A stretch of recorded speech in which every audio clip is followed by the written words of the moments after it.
إن الحمد لله نحمده ونستعينه ونستغفره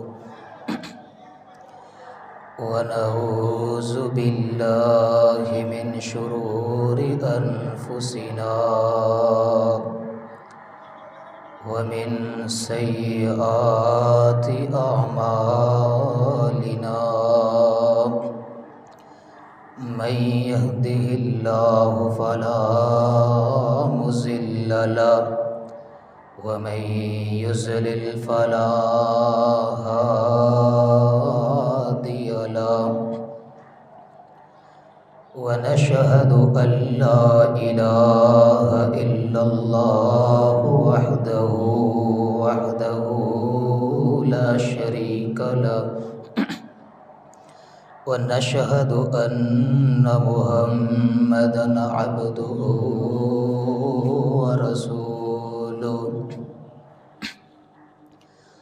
أما بعد فإن خير الحديث كتاب الله وخير الهدي هدي محمد صلى الله عليه وسلم وشر الأمور محدثاتها وكل محدثة بدعة وكل بدعة ضلالة وكل ضلالة في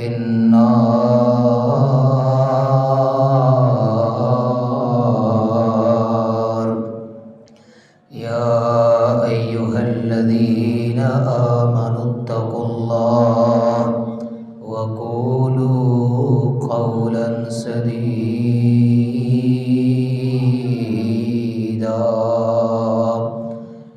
يصلح لكم أعمالكم ويغفر لكم ذنوبكم ومن يطع الله ورسوله فقد فاز فوزا عظيما.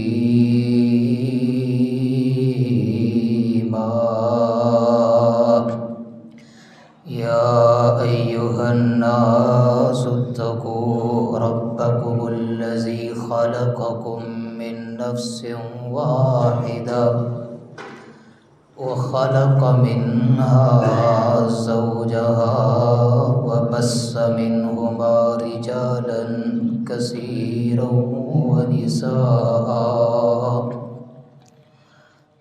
واتقوا الله الذي تساءلون به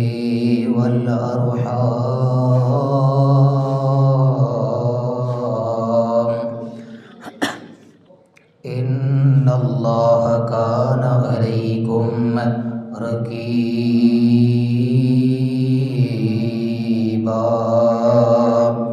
رب اشرح لي صدري ويسر لي أمري واحلل عقدة من لساني يفقهوا قولي. رب زدني علما. أما بعد فأعوذ بالله السميع العليم. ضربت عليهم الذلة أينما ثقفوا. ہر قسم کی حمد و ثنا، تعریفات، تسبیحات، تحلیلات، تکبیرات اللہ عز و جل کے لیے جو پوری کائنات کا خالق بھی ہے، مالک بھی ہے، رازق بھی ہے، غافر بھی ہے، غفار بھی ہے، اور ان گنت لا تعداد درود و سلام نبی الحرمین، امام القبلتین، امام اعظم، پیر اعظم، رہبر و رہنمائے اعظم، امام کائنات جناب محمد الرسول اللہ صلی اللہ علیہ وسلم کی ذات اقدس و مبارکہ کے لیے میرے محترم بزرگوں بھائیوں، قرآن مجید فرقان حمید کی جو آیت میں نے تلاوت کی ہے، اللہ رب العالمین اس میں ارشاد فرماتے ہیں، ضربت علیہم الذلہ اینما ثقفوا۔ دنیا کے اندر ایک طبقہ ایسا ہے، ایک گروہ ایسا ہے کہ ان پر میں نے اپنے ذلت کو مسلط کیا، اپنے دکھ درد تنگی کو ان پہ مسلط کیا، اینما ثقفوا، جہاں پر بھی وہ رہتے ہیں، ہر حالت کے اندر اللہ رب العالمین اس کا عذاب، اس کی مصیبت، اس کی ذلت اس گروہ پر برستی رہے گی اور برستی بھی ہے۔ تو ہماری بات میرے محترم بزرگوں، بھائیوں، پردہ نشین میرے اسلامی روحانی ماؤں اور بہنوں، بیت المقدس فلسطین کے حوالے سے چل رہی تھی کہ یہ جو مسجد اقصیٰ ہے، اس کی شان، اس کا مقام، اس کا رتبہ، اس کا سٹیٹس وہ کیا ہے دین اسلام کے اندر، اور یہودی ان کی خباثتیں، ان کی غلاظتیں، ان کی گندگیاں وہ کون کون سی ہیں اور کیسی ہیں، کچھ میں بیان کر چکا تھا، لیکن کچھ باتیں دوبارہ ریپیٹ کرتا ہوں اور آگے سلسلہ بڑھاتا ہوں۔ میرے محترم بزرگوں، بھائیوں، دین اسلام نے ثواب کی نیت سے، اجر کی نیت سے جو لوگ زیارت کے لیے جاتے ہیں، اپنا سامان باندھ کے، اپنے سامان کی تیاری کر کے، سب کچھ باندھ کے کسی مسجد کی طرف وہ سفر کرتے ہیں عبادت کی وجہ سے، دین اسلام نے ان تمام جگہوں پر پابندی لگا دی ہے، بین کر دیا ہے، وہ سلسلہ ہی ختم کر دیا ہے۔ بخاری شریف میں حدیث مصطفیٰ ہے کہ لا تشد الرحال الا الی ثلاثۃ مساجد، کہ 3 مساجد کے علاوہ آپ سفر نہیں کر سکتے، کسی بھی جانب اپنے کجاوے کس کے وہ نہیں جا سکتے۔ وہ 3 مساجد، پہلے نمبر پر مسجد حرام ہے، نمبر 2 مسجد نبوی، اور تیسرے نمبر پر مسجد اقصیٰ ہے۔ میرے محترم بزرگوں، بھائیوں، یہ مسجد اقصیٰ صرف ایک مسجد کی حد تک نہیں، بلکہ یہ اتنی عظیم الشان مسجد ہے، اور یہ علاقہ فلسطین کا علاقہ ایک مقام والا، رتبے والا، اور سبھی انبیاء ان کی اکثر رہائشیں، ان کا مسکن وہ علاقہ فلسطین میں ہوا۔ اکثر انبیاء نے اپنی زندگیاں، اپنے بچپن، اپنے بڑھاپے وہ فلسطین کے اندر گزارے۔ میرے محترم بزرگوں، بھائیوں، شاید لوگ سمجھتے ہیں کہ یہ 2 قوموں کا مسئلہ ہے، 2 ملکوں کا مسئلہ ہے۔ میرے بھائیوں، یہ 2 قوموں کا مسئلہ تو ہے، یہ اس خطے کا مسئلہ تو ہے، اس ملک کا مسئلہ تو ہے، لیکن ان ملکوں سے مراد صرف اور صرف ایک لمیٹڈ اور محدود طبقہ نہیں ہے، جس کو آج ہم فلسطین اور اسرائیل کے نام سے یاد کرتے ہیں۔ ہم سمجھتے ہیں کہ شاید 2 ملکوں سے مراد یہی 2 طبقے ہیں، لیکن میرے محترم بزرگوں، بھائیوں، یہاں سے مراد کفر ہے، قوم سے مراد پوری دنیا کا کفر ہے، پوری دنیا کی ملت اسلامیہ ہے۔ یہ وہ عظیم الشان سرزمین ہے جس زمین کے بارے میں اللہ کے رب نے فرمایا کہ وَوَهَبْنَا لَهُ إِسْحَاقَ وَنَجَّيْنَاهُ وَلُوطًا إِلَى الْأَرْضِ الَّتِي بَارَكْنَا فِيهَا لِلْعَالَمِينَ، کہ ابراہیم علیہ السلام جب دین کی تبلیغ کے لیے گئے، اللہ فرماتے ہیں ہم نے ان کو نجات ایک ایسی سرزمین کی طرف دی، اور ان کے بھتیجے، ان کے کزن، ان کے رشتہ دار سیدنا لوط علیہ السلام اللہ کہتے ہیں اس کو بھی میں نے نجات دی، الی الارض التی بارکنا فیہا، اس سرزمین کی طرف جو سرزمین بارکنا فیہا، اللہ کہتے ہیں کہ وہ جگہ جگہ نہیں ہے، وہ خطہ خطہ نہیں، وہ ملک ملک نہیں، وہ مملکت مملکت نہیں، وہ ریاست ریاست نہیں، وہ سیاست سیاست نہیں، بلکہ بارکنا فیہا للعالمین، کہ ہم نے اس جگہ پہ اپنی برکتیں اتاری ہیں، اپنی رحمتیں اتاری ہیں، اپنی خوشیاں اتاری ہیں۔ وہ انبیاء کی سرزمین ہے۔ وَنَجَّيْنَاهُ وَلُوطًا إِلَى الْأَرْضِ الَّتِي بَارَكْنَا فِيهَا لِلْعَالَمِينَ، یہ وہی عظیم الشان خطہ ہے جہاں پہ ابراہیم علیہ السلام ان کو نجات دی گئی، ان کی رہائش اور ان کا مسکن علاقہ فلسطین میں گزرا۔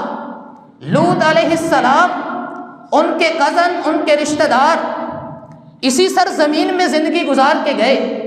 آگے چلے، اسحاق علیہ السلام عظیم الشان پیغمبر، اللہ کے عظیم پیغمبر، دین اسلام کی عظیم تبلیغ کرنے والے اور عظیم پیغام پہنچانے والے اور اللہ کے متقی اور پرہیزگار بندے سیدنا اسحاق علیہ السلام، ان کی زندگی، ان کا بچپن، ان کا بڑھاپا، ان کی جوانی وہ اسی سرزمین فلسطین کے اندر گزری۔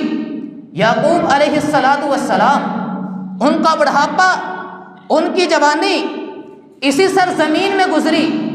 میرے محترم بزرگوں بھائیوں، داؤد علیہ السلام کو لے لیں، انہوں نے اس شہر کو فتح کیا اور ان کے سجدے اور رکوع اسی سرزمین میں ہوئے۔ یہ انبیاء کی سرزمین ہے۔ میرے نبی نے یہاں پہ انبیاء کی امامت کروائی تھی، یہ وہی سرزمین ہے۔ موسیٰ علیہ السلام، ان کی زندگی کو پڑھیں، ان کی سیرت کو پڑھیں، ان کی آخری وقت میں جو زندگی گزری وہ علاقہ فلسطین میں۔ عیسیٰ علیہ السلام، ان کے ابتدائی ایام علاقہ فلسطین میں گزرے۔ سلیمان علیہ السلام، اللہ کے محبوب پیغمبر، عظیم الشان دلیر پیغمبر، رب کعبہ کی قسم ہے، کائنات کے اندر جتنے انبیاء آئے، کسی نبی کو اس طرح کا مقام، اس طرح کی سلطنت، اس طرح کی بادشاہت، اس طرح کا رتبہ کسی نبی کے حق میں نہیں آیا۔ یہ عظیم لیڈر، عظیم پیغمبر، ان کی سیرت پڑھیں، ان کی زندگی پڑھیں کہ سیدنا سلیمان علیہ السلام کون تھے۔ انہوں نے سب سے بڑا منصوبہ اور جو پروجیکٹ تیار کروایا تھا وہ کیا تھا؟ آج کی وہ مسجد اقصی ہے، اور عظیم الشان دعائیں کی تھی۔ ان میں سے ایک دعا کیا کی تھی؟ رب ہب لی ملک لا ینبغی لأحد من بعدی، اے اللہ مجھے ایسی عظیم الشان حکومت عطا فرما، ایسی سلطنت، ایسی بادشاہت، ایسی وزارت، ایسی صدارت، ایسی قیادت، ایسی حکومت عطا فرما، لا ینبغی لأحد من بعدی، جو میرے علاوہ کسی اور بندے کی شایان شان نہ ہو، کسی اور کے لیے مناسب نہ ہو، کسی اور کے لیے لائق نہ ہو۔ انہوں نے یہ جو پروجیکٹ بنایا، تعمیر کروایا، وہ مسجد اقصی تھی۔ اللہ سے دعا کیا، اللہ لا یرید الا الصلاۃ، جو بندہ بھی اس مسجد کے اندر آئے، ارادہ یہ ہو، نیت یہ ہو، سوچ یہ ہو کہ اس مسجد کے اندر صرف نماز پڑھنی ہو، نماز کے علاوہ کسی قسم کا کوئی اور مقصد نہ ہو۔ سلیمان علیہ السلام کی یہ زندگی، میرے پیغمبر نے فرمایا کہ یوم ولدتہ امہ، جب بندہ اس مسجد میں رکعتیں پڑھ کے، نماز پڑھ کے، سنتیں پڑھ کے باہر نکلتا ہے، اے اللہ اس انداز سے وہ اس مسجد سے نکلے کہ یوم ولدتہ امہ، کہ اس کے سارے گناہ اللہ بخش دے۔ اس طرح گناہوں سے پاک اور صاف کرتے جس طرح ایک بچہ دنیا میں آتا ہے، کوئی کمی نہیں ہوتی، کوئی کوتاہی نہیں ہوتی، کوئی گناہ نہیں ہوتا، کوئی رب کی ناراضگی نہیں ہوتی۔ یہ مسجد اقصی کی شان ہے، مقام ہے، مرتبہ ہے۔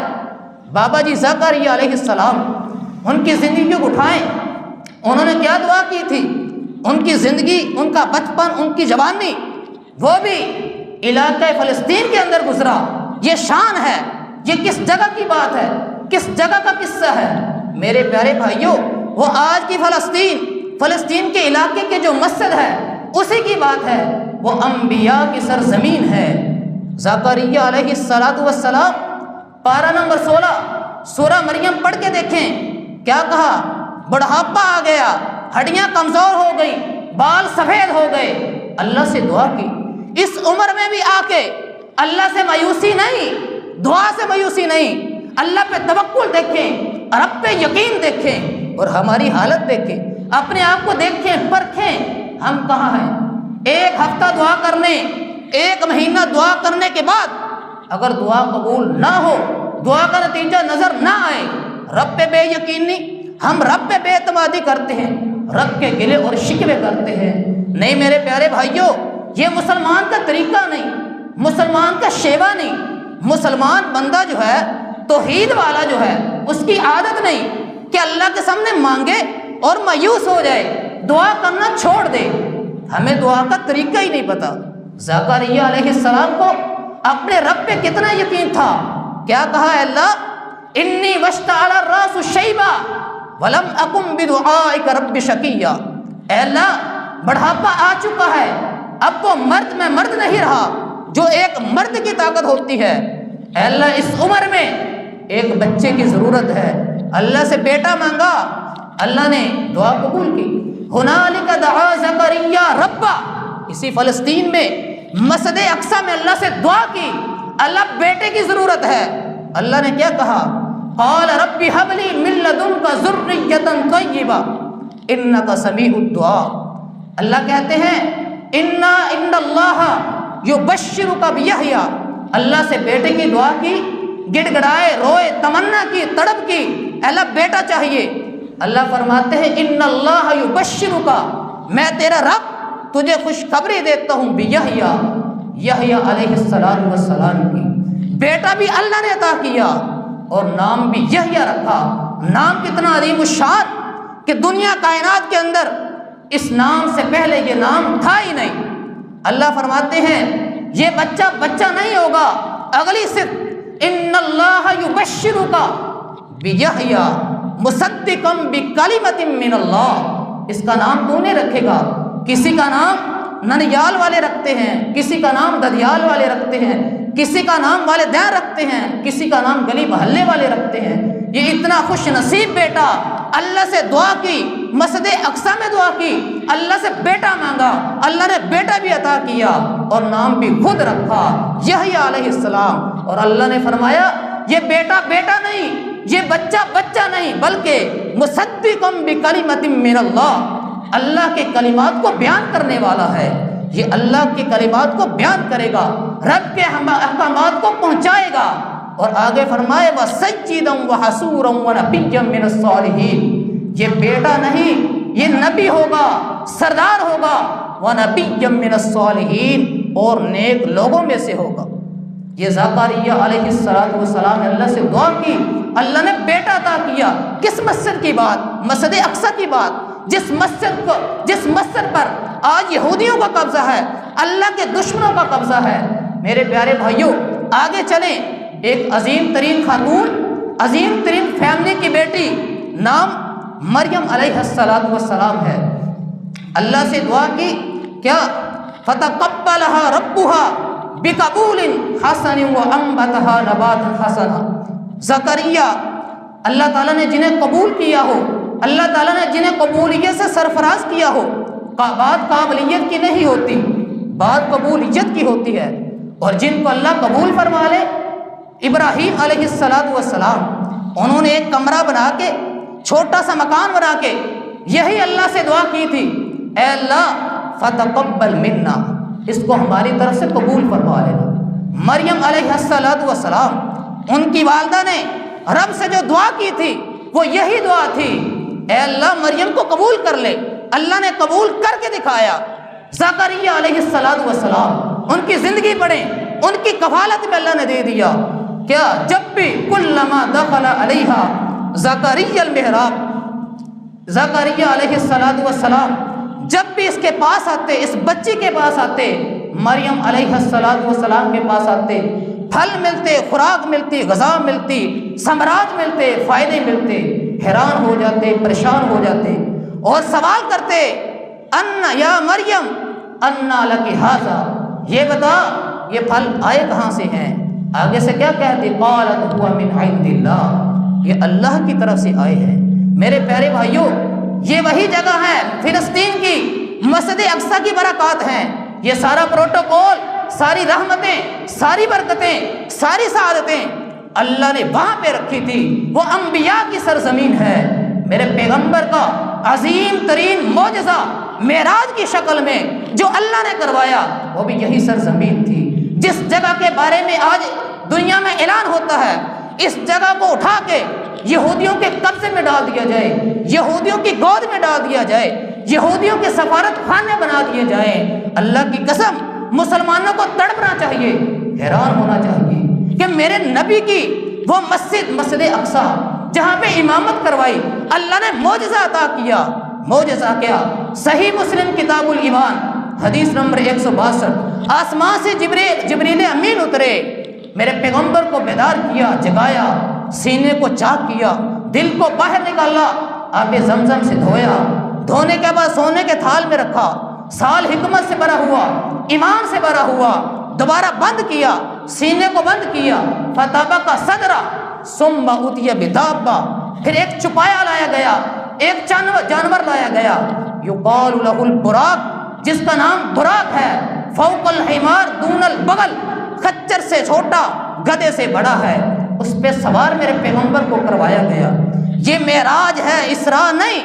اسراء مکے سے جو سفر میرے پیغمبر نے بیت المقدس کی طرف 1300 کلومیٹر زمین پہ کیا، براق پہ بیٹھ کے کیا، اس کو اسراء کہتے ہیں.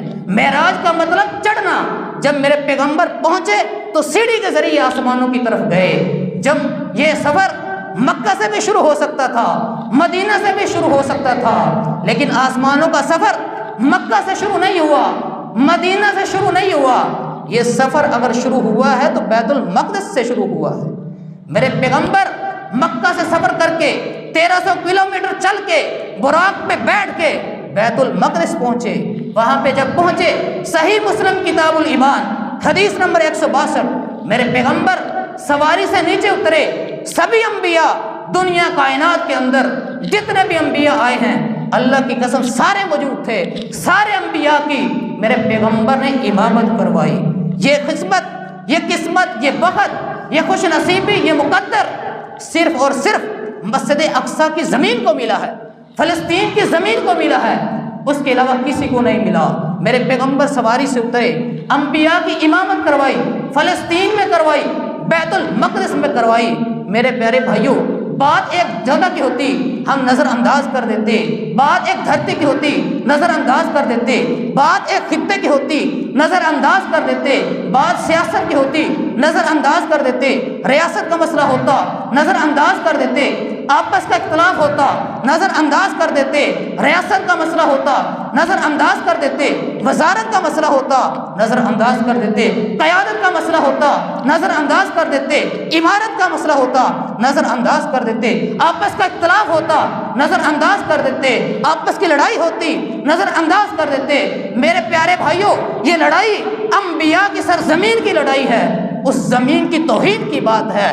جو مسلمانوں کے قرآن کی عظمتیں جس سے نکلے، انبیاء کی عظمتیں جس سے نکلے، قرآن جس کی عظمتیں بیان کرے اور نبی کا فرمان جس کی عظمتیں بیان کرے، اس جگہ کو اٹھا کے آج اللہ کے دشمنوں کے حوالے کیا جائے، اللہ کے فرشتوں کے دشمنوں کے حوالے کیا جائے، اللہ کے نبیوں کے دشمنوں کے حوالے کیا جائے، اور ہم سمجھیں ہم صاحب ایمان ہیں، ہم پاکستان میں رہتے ہیں، ہماری اپنی سیاست ہے، ہماری اپنی ریاست ہے، ہماری اپنی گورنمنٹ ہے، ہمیں اس سے کیا سروکار؟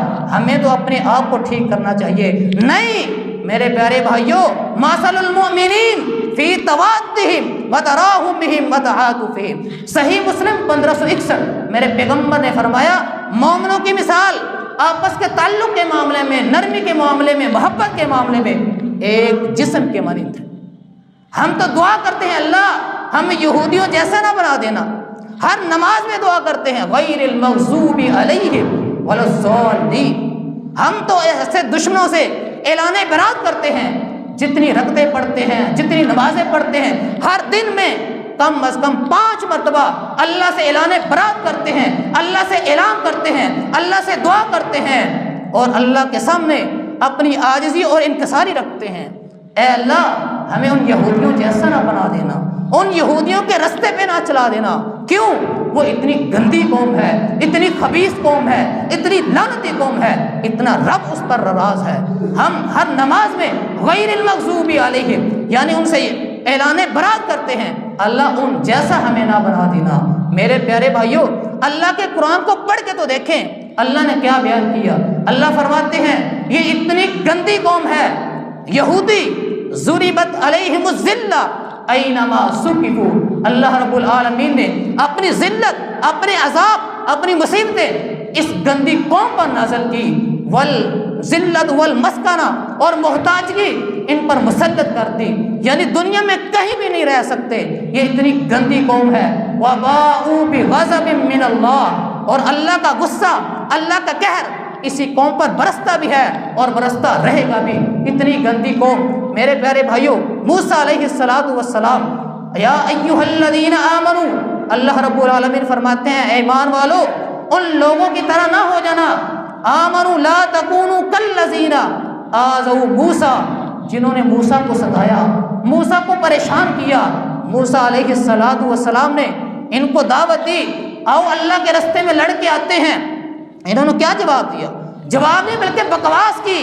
کہا کہ اے فاذهب انت وربک فقاتلا، اے موسیٰ علیہ السلام سب سے پہلے توہین کی، توہین کے بعد گستاخی کی، اور آگے سے کہا اے موسیٰ فاذهب انت وربک فقاتلا، تو اور تیرا رب جا کے لڑ کے آؤ، انا ہاہنا قاعدون، ہم تو یہاں بیٹھے ہیں۔ یہ وہی گندی قوم، خبیث قوم جس کے بارے میں موسیٰ علیہ السلام نے ان کو کہا آؤ بیت المقدس میں چلتے ہیں۔ انہوں نے پھر آگے سے اپنے پراپے گنڈے، اپنا شور شرابہ شروع کر دیا اور کہا ان فیہا قوما جبارین، کہ اس زمین کے اندر بڑے دلیر لوگ رہتے ہیں، بڑے سخت لوگ رہتے ہیں، بڑے بہادر لوگ رہتے ہیں، سنا ہے وہ بڑے جوتے مارتے ہیں۔ ہم نے نہیں جانا حتی یخرجوا منہا، یہاں تک کہ تم ان کو اس سرزمین سے نکال کے آؤ، نکال کے جب آ جاؤ گے پھر ہم تمہارے پاس جائیں گے۔ یہ ایسی قوم، موسیٰ علیہ السلام کو ستانے والی قوم، نبیوں کی قاتل قوم، نبیوں کی دشمن قوم، نبیوں کو مذاق کرنے والی یہ یہودی، ان کا سارے کا سارا پراپیگنڈا ہے۔ اور آگے میرے پیارے بھائیوں اللہ رب العالمین فرماتے ہیں فَبِمَا نَقْضِهِم مِّيثَاقَهُمْ وَكُفْرِهِم بِآيَاتِ اللَّهِ، اس قوم نے اللہ سے کیے ہوئے عہد، اللہ سے کیے ہوئے وعدے ان کو توڑ دیا، وَكُفْرِهِم بِآيَاتِ اللَّهِ اور اللہ کی آیات کا انکار کر دیا، اللہ کے دین کو مذاق سمجھا، اللہ کے قرآن کو مذاق سمجھا، اور جو وعدے کیے تھے سبھی وعدوں کو توڑ دیا۔ وَكُفْرِهِم بِآيَاتِ اللَّهِ وَقَتْلِهِمُ الْأَنْبِيَاءَ بِغَيْرِ حَقٍّ، اور نبیوں کو نہ حق انہوں نے قتل کیا۔ صحیح حدیث ہے مجمع الزوائد کے اندر 300 نبیوں کی قاتل قوم یہی یہودی ہیں جو آج فلسطین پر قبضہ کر کے بیٹھے ہوئے ہیں۔ میرے پیارے بھائیوں آگے چلیں، عیسیٰ علیہ السلام، یہ بات میں نے پچھلے جمعے میں بیان کی تھی کہ عیسیٰ علیہ السلام کے بارے میں ان یہودیوں نے اتنے برے الفاظ استعمال کیے، اتنے گندے الفاظ استعمال کیے، انسان سوچ کر حیران رہ جاتا ہے۔ کیا کہا؟ مریم علیہ السلام سے تعلق جوڑتے ہوئے، رشتہ جوڑتے ہوئے کہا ما کان ابوک امرأ سوء وما کانت امک بغیہ، اے مریم علیہ السلام تیرا باپ تو اس طرح کا نہیں تھا، تیری والدہ تو اس طرح کی نہیں تھی، یہ تو کیا کر کے آئی ہے؟ نعوذ باللہ من ذالک، نعوذ باللہ من ذالک، کیا تو نے زنا کر لیا ہے؟ یہ بچہ زنا کروا کے پیدا کیا ہے۔ اس طرح کے الفاظ عیسیٰ علیہ السلام کے بارے میں انہوں نے استعمال کیے۔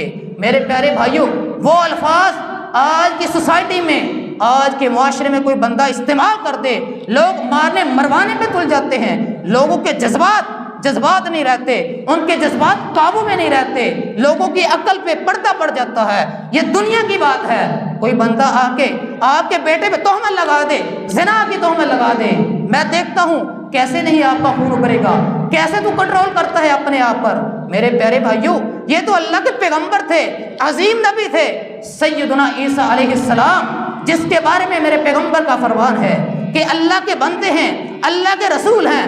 جو بندہ یہ اقرار کر لے، اللہ رب العالمین قیامت والے دن 8 دروازوں سے جنت میں داخل کرے گا۔ اس خوش نصیب کو اور اس گندی قوم نے، یہودیوں نے عیسیٰ علیہ السلام کو بھی نہیں بخشا۔ آگے چلیں، امام النبی الحرمین، امام القبلتین محمد الرسول اللہ صلی اللہ علیہ وسلم، ان کی زبانیں ان کے بارے میں بھی خاموش نہیں ہوئی۔ اٹھائیے مسند احمد بن حنبل، جلد نمبر 3، صفحہ 456۔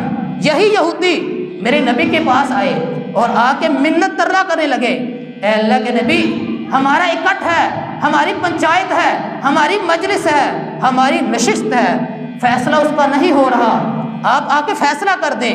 میرے پیغمبر نے ابو بکر کو، عمر کو، عثمان کو، علی کو اور طلحہ رضی اللہ تعالی عنہم کو لیا اور فیصلہ کرنے کے لیے چلے گئے۔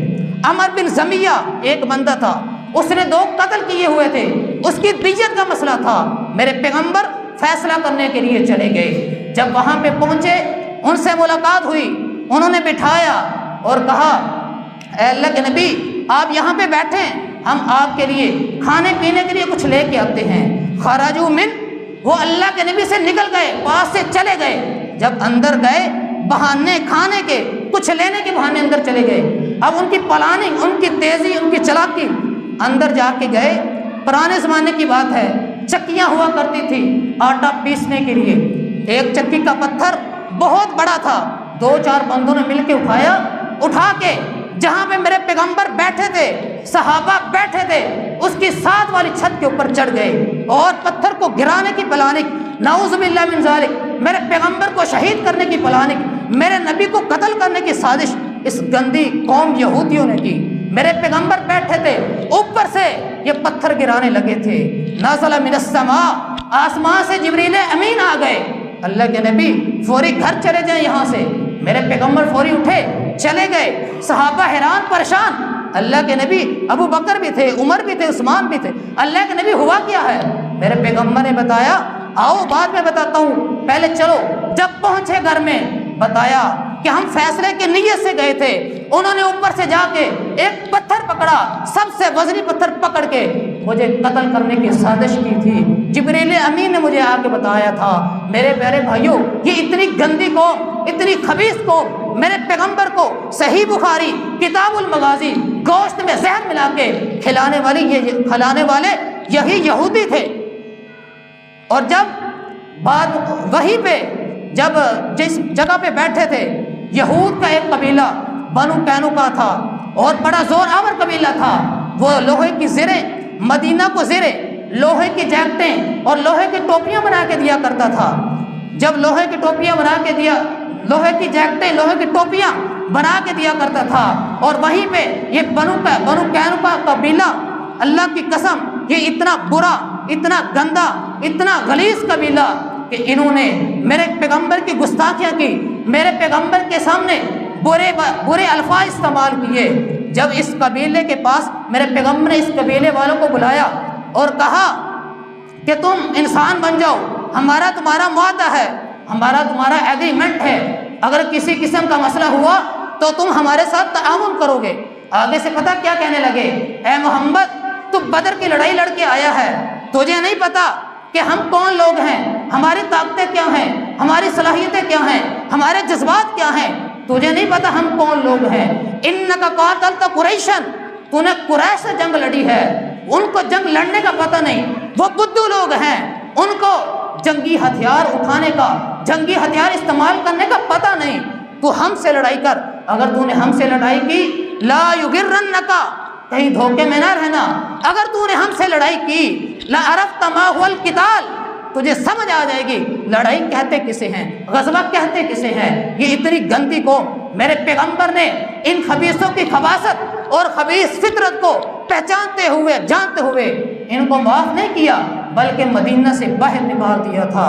ان کا دوسرا قبیلہ بنو نذیر وہ بھی یہاں پہ موجود تھا، اتنا گندا قبیلہ، انہوں نے بھی میرے پیغمبر کے ساتھ بدماشی کی، اللہ کے نبی نے اس قبیلے کو بھی مدینے سے نکال دیا تھا۔ ان کا تیسرا قبیلہ انہی یہودیوں کا بنو قریظہ، میرے پیغمبر خیبر کی جنگ لڑ کے واپس گھر میں آئے، ابھی جنگی وردی اتارنا شروع ہو گئے تھے، آسمان سے جبریل امین آئے، آ کے کہا اللہ کے نبی کیا کرنے لگے ہو؟ میرے پیغمبر نے فرمایا جبریل امین میں جنگ کی وردی اتارنے لگا ہوں۔ فرمایا کس لیے؟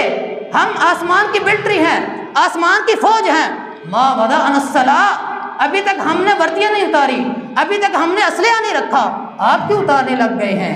میرے پیغمبر نے فرمایا جبریل امین پھر میں نے کیا کرنا ہے؟ فرمایا جبریل نے اللہ کے نبی آپ اپنے صحابہ میں اعلان کر دیں کہ ابھی ظہر کی نماز کا وقت ہوا ہے، وہ عصر کی نماز بنو قریظہ میں جا کے ادا کریں۔ کیوں؟ وہ یہودی لوگ ہیں، وہ بے وفا لوگ ہیں، انہوں نے دھوکہ بازی کی ہے، ان کی بگڑی ہوئی شکل وہ بندر، ان کی بگڑی ہوئی شکل سور، جو دنیا میں آج ہم شوق سے بندر اور سور دیکھتے ہیں۔ پارہ نمبر 1 سورہ البقرہ پہلا پاؤ مکمل ہوتا ہے، یہ یہودیوں کی بگڑی ہوئی شکل ہے۔ جبریل امین نے کہا انہوں نے دھوکہ بازی کی ہے، اس وجہ سے آپ صحابہ میں اعلان کر دیں کہ سبھی صحابہ آپ کے سمیت بنو قریظہ میں جا کے نماز پڑھیں۔ میرے پیغمبر نے اعلان کیا، صحابہ کو لے کے گئے، بنو قریظہ میں نماز ادا کی۔ یہ بات عرض کرنے کا مقصد کیا ہے میرے پیارے بھائیوں؟ ہماری یہودیوں کے بارے میں تعریف کیا ہے؟ وہ یہی ہے عمر بن خطاب امیر المومنین خلیفۃ المسلمین، عمر بن خطاب رضی اللہ تعالیٰ عنہ کو شہید کروانے والے یہی گندے یہودی تھے، اور طلحہ زبیر علی رضی اللہ تعالیٰ عنہم اور عائشہ رضی اللہ تعالیٰ عنہا، ان کی آپس میں جنگ، ان کی آپس میں لڑائی کروانے والے یہی یہودی تھے۔ 10,000 مسلمان ایک دن میں شہید ہوئے ان یہودیوں کی وجہ سے۔ میرے محترم بزرگوں بھائیوں، اور میرے نبی کریم صلی اللہ علیہ وسلم نے جب خیبر کی جنگ ہوئی، خیبر کی جنگ میں یہودیوں کو نبی نے شکست دے دی، اور بعد میں اپنی وفات کے قریب ان سب لوگوں کو اکٹھا کر کے کہا، صحابہ کو اکٹھا کیا، کہا صحابہ اگر زندگی نے میرے ساتھ وفا کی لَأُخْرِجَنَّ الْيَهُودَ مِنْ جَزِيرَةِ الْعَرَبِ، اگر زندگی نے میرے ساتھ وفات کی، کعبے کے رب کی قسم ہے، میں تمہارا نبی قسم کھا کے یہ کہتا ہوں ان یہودیوں کو میں مدینے میں نہیں رہنے دوں گا۔ اس کے بعد عمر بن خطاب رضی اللہ تعالیٰ عنہ، میرے پیارے بھائیوں، جب وہ خلیفہ بنے امیر المومنین خلیفۃ المسلمین، یہ وہ عمر ہیں جس گلی سے گزریں اس گلی سے شیطان بھاگ جاتا ہے۔ یہ عمر بن خطاب وہ ہستی ہیں دنیا میں اگر کچھ سوچیں اللہ آسمان سے قرآن بنا کے اتار دیتا ہے۔ عمر بن خطاب 22 لاکھ مربع میل کے حاکم یہ عمر بن خطاب تھے، جو مسجد اقصی کی صفائی اپنے ہاتھوں سے کرنا سعادت سمجھتے تھے، عمر بن خطاب تھے۔ جب یہ خلیفہ بنے سب سے پہلے میرے پیغمبر کی وصیت کے مطابق، ان کی نصیحت کے مطابق یہودیوں کو مدینے سے باہر نکالا تھا۔ میرے پیارے بھائیوں، آپ دور نہ جائیں، اپنی دنیا کی ہسٹری پڑھ لیں، دنیا کی تاریخ پڑھ لیں۔ جرمنی کا ہٹلر 1941 میں اس نے جتنے بھی یہودی تھے وہ مسلمان ہوا، مسلمان ہونے کے بعد اسے یہودیت کو سمجھا کہ یہودی ہیں کون؟ جن کی بگڑی ہوئی شکل بندر، جن کی بگڑی ہوئی شکل سور، اتنی گندی قوم، اتنی خبیث قوم، اتنی غلاظت والی قوم، نبیوں کی قاتل قوم، موسیٰ کو ستانے والی قوم، میرے پیغمبر کی جگہ پر قبضہ کرنے والی قوم۔ جب اسے سمجھ آ گئی، اللہ کی عزت کی قسم، 1941 میں جرمنی کا ہٹلر اس نے سارے یہودیوں کو 65 لاکھ یہودی کو اکٹھا کر کے زندہ آگ میں جلایا۔ اسے سمجھ آ گئی تھی یہ گندی قوم ہے، نبیوں کی قاتل قوم ہے۔ کیوں؟ آج ہمیں قرآن سمجھا رہا ہے، ہمیں سمجھ نہیں آ رہی، میں نبی کا فرمان سمجھا رہا ہے، ہمیں سمجھ نہیں آ رہی۔ میرے پیارے بھائیوں، یہ قوم اتنی بدبخت، اتنی گندی قوم ہے۔ ان اللہ فقیر، انہوں نے تو رب کو بھی نہیں چھوڑا۔ میرے رب کے بارے میں کیا کہا تھا؟ ان اللہ فقیر، اللہ فقیر ہے، وَنَحْنُ أَغْنِيَاءُ، ہم مالدار ہیں، ہم غنی لوگ ہیں۔ اس وجہ سے اللہ نے ان کو عذاب دیا۔ اور کہیں پہ کیا کہا؟ وَقَالَتِ الْيَهُودُ يَدُ اللَّهِ مَغْلُولَةٌ، انہی یہودیوں نے کہا کہ اللہ کا ہاتھ بندھا ہوا ہے۔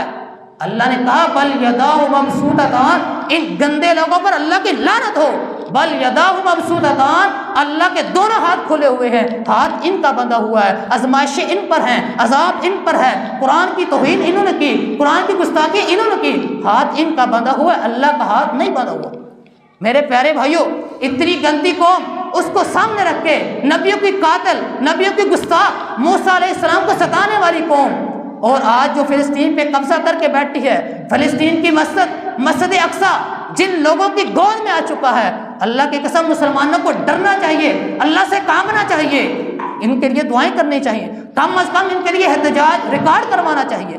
اس گندی قوم یہودیوں کو سامنے رکھ کے، اور ہم مسلمان اپنے آپ کو سامنے رکھ کے یہ موازنہ کریں، کمپیئر کریں، مقابلہ کریں، کمپٹیشن کریں کہ یہ چھوٹا سا ملک اسرائیل، اس کی آبادی سن کر انسان حیران رہ جاتا ہے، تقریباً 85 لاکھ کے قریب صرف اس کی آبادی ہے اسرائیل ملک کی، اور پاکستان کو چھوڑیں صرف لاہور کی آبادی 1.5 کروڑ کے قریب ہے، اور کراچی کی آبادی تقریباً 2.5 کروڑ کے قریب، لاہور سے تھوڑی آبادی پورے اسرائیل ملک کی، اور کراچی سے تھوڑی آبادی پورے اسرائیل ملک کی ہے، لیکن مسلمان اس مسئلے کو مسئلہ نہیں سمجھتے۔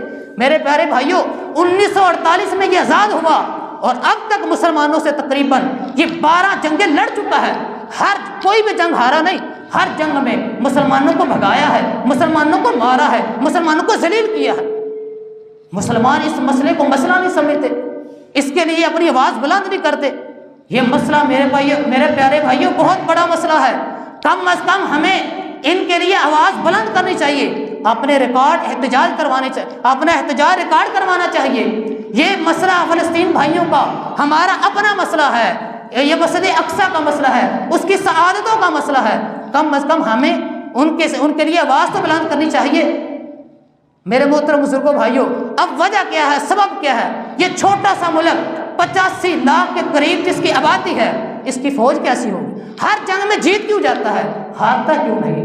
اس نے مصر سے لڑائی کی، جنگ لڑی، اس میں جیتا، شام سے لڑائی کی، جنگ لڑی، اس میں جیتا، عراق کے ایٹمی ری ایکٹر پر اس نے بمباری کی، اس میں جیتا، لبنان پہ اس نے بمباری کی، اس کی پہاڑیوں پہ اس نے قبضہ کیا، غزہ کی پٹیوں پہ اس نے قبضہ کیا، رملہ کو اس نے برباد کیا، فلسطینیوں کو اس نے برباد کیا، قرآن کی اس نے توہین کی، حدیث کی اس نے توہین کی۔ وجہ کیا ہے، سبب کیا ہے، علت کیا ہے کہ ہر جنگ میں جیت کیوں جاتا؟ ایک نقطہ اگر اس نقطے کو مسلمان سمجھ جائے، اللہ کی عزت کی قسم ان کی کایا پلٹ جائے، ان کی تقدیر پلٹ جائے۔ وہ نقطہ یہ ہے، میں سمجھتا تھا کہ شاید یہ ایک جذباتی اور ہوائی بات ہے، لیکن جب میں نے اس کو ایک طالب علم کی حیثیت سے دیکھا، میرے پیارے بھائیوں، آج نیٹ پر ان کی ایک پوری ویب سائٹ موجود ہے، آپ نیٹ پہ جا کے پڑھ سکتے ہیں، تلاش کر سکتے ہیں، سرچ کر سکتے ہیں۔ ان کا کوئی بھی لڑکا، ان کی کوئی بھی لڑکی primary level, middle level, matric level کرنے کے بعد اتنی دیر تک اس سے آگے کسی بھی جگہ میں، کسی بھی فیلڈ میں اپنا ایڈمیشن، اپنا داخلہ لینے کی اجازت نہیں ہے۔ جب تک ان کی لڑکی ہے تو وہ 2 سال، اگر لڑکا ہے وہ 3 سال، جب تک فوج میں رہ کے ٹریننگ نہ کر لے، تربیت نہ لے لے، مسلمانوں کو مارنے کا، مروانے کا ڈھنگ اور طریقہ نہ سیکھ لے، مشن اور انداز نہ سیکھ لے، اتنی دیر تک یہ اپنا آگے کسی بھی جگہ پہ، کسی بھی فیلڈ میں ایڈمیشن نہیں لے سکتے۔ اور پھر ہر بندے پر ضروری اور فرض ہے کہ سال کے اندر کچھ نہ کچھ وقت، کچھ نہ کچھ ٹائم فوج میں رہ کے ہر بندہ ٹریننگ کرے گا، وہ مسلمان کو مٹانا سیکھے گا، دشمن کو مٹانا سیکھے گا، دشمن سے لڑنا سیکھے گا، ویپن چلانا سیکھے گا، گولیاں چلانا سیکھے گا، دشمن کو مٹانا سیکھے گا۔ میرے پیارے بھائیوں، شاید ہمارا یقین جہاد سے اٹھ گیا، قتال سے اٹھ گیا، ان کا نہیں اٹھا، مسلمانوں کو مارنے سے ان کا نہیں اٹھا، دشمن کو مٹانے سے۔ وہ کتنے گندے لوگ ہیں میرے پیارے بھائیوں۔ آج ہم مسلمان کہاں رہتے ہیں، کیا سوچتے ہیں؟ میرے پیارے بھائیوں، چند دنوں کی زندگی، وہ مسلمان بھائی ہیں، ان کے لیے دعائیں کریں، اے اللہ ان پر اپنی رحمت نازل فرما۔ کم از کم میرے مولا یہ دعا تو کر سکتے ہیں، ان پر فرشتوں کی برکت نازل فرما، وہ بدر والا مقام ان پر بھی مسلط فرما۔ یا اللہ ہمارے مسلمان بھائیوں کی مدد فرما، یہ دعا تو ہم کر سکتے ہیں۔